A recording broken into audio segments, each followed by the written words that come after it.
Divisão de jogo de acordo com o perfil funcional do atleta. Os atletas são classificados em 4 classes distintas, chamadas de BC1, BC2, BC3 e BC4. O termo BC significa Boxe é Classification, classificação da bocha, e suas numerações referem-se a um determinado grau de comprometimento motor por parte do aluno.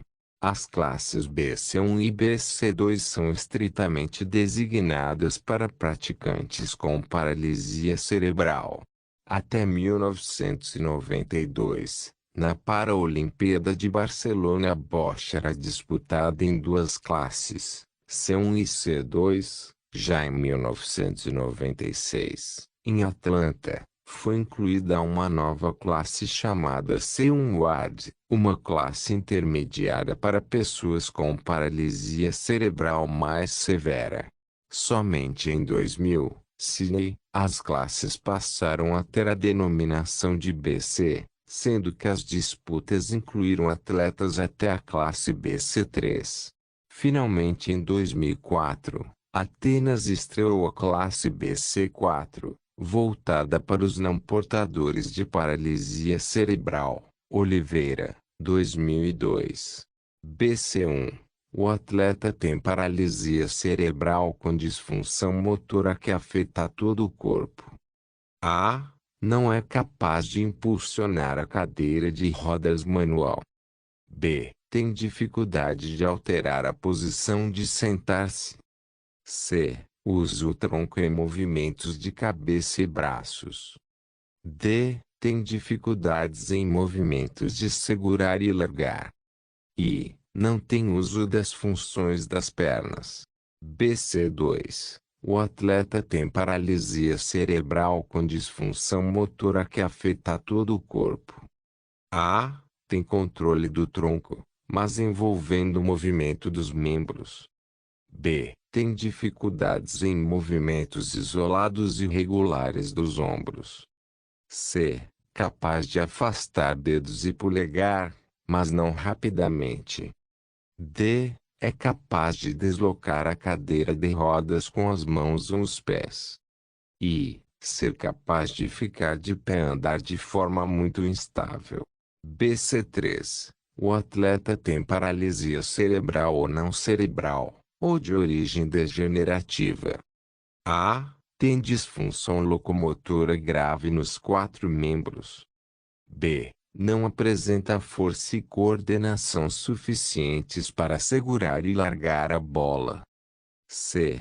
Não apresenta força e coordenação suficientes para lançar a bola além da linha vem. Direção à quadra. BC4. O atleta tem grave disfunção locomotora nos 4 membros, de origem degenerativa ou não cerebral.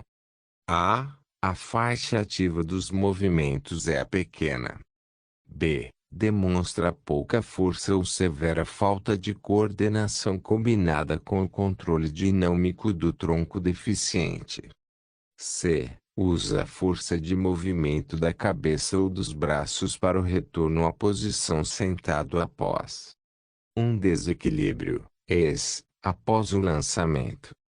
D. É capaz de demonstrar destreza suficiente para manipular e lançar a bola além da linha vem. Direção à quadra. Entretanto, fica evidente o precário controle de segurar e largar a bola. E apresenta com frequência um balanço tipo pêndulo ao invés de arremesso com a mão por cima. F. É capaz de movimentar e deslocar a cadeira de rodas. G. Não é capaz de realizar movimentos bruscos.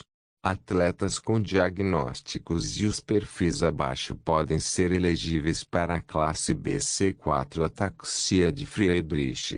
Distrofia muscular, força mais próxima menor que 60%. Esclerose múltipla. AVC, lesão medular de C5 e acima. Espinha bífida com envolvimento da extremidade superior. Outras condições semelhantes que resultam em problemas de força e coordenação. A classificação funcional é realizada por um grupo de diferentes profissionais. Normalmente um médico, um fisioterapeuta e um professor de educação física. É realizada antes das competições, em um local reservado e sem plateia, mas pode ser prolongada durante os jogos em caráter de observação e acompanhamento da performance e das condições dos atletas nas partidas. Importante ressaltar que o critério de classificação é rigoroso e deve ser obedecido com uma análise de todos os itens exigidos. Isto permite que a competição aconteça o mais próximo possível dentro de um nivelamento entre os graus de deficiência de seus participantes de uma mesma classe, o que, aliás, é o objetivo do sistema da classificação funcional.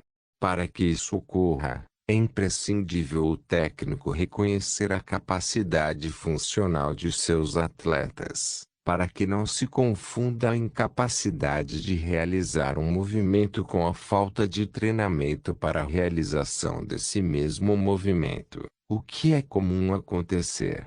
Por esse motivo, os exercícios preliminares, de adequação, percepção e a intimidade com o equipamento são de extrema importância e devem ser exaustivamente solicitados, assim como o acompanhamento e o contato direto com o fisioterapeuta e o médico responsável pelo atleta.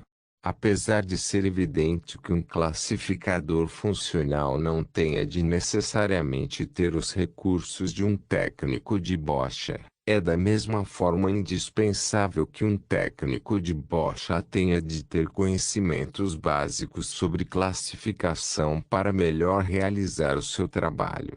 O técnico deve estar atento às possibilidades de conquistas e progressos de cada praticante, com base numa análise das respostas obtidas durante os treinos, para poder tornar cada vez mais útil toda forma de resultado funcional, transformando-o pela aplicação técnica em performance e desenvolvimento. Este conteúdo foi acessado em 10 de fevereiro de 2011 no Manual de Orientação para Professores de Educação Física presente no sítio Paraolímpicos do Futuro. Todas as informações nela contidas são de responsabilidade do autor.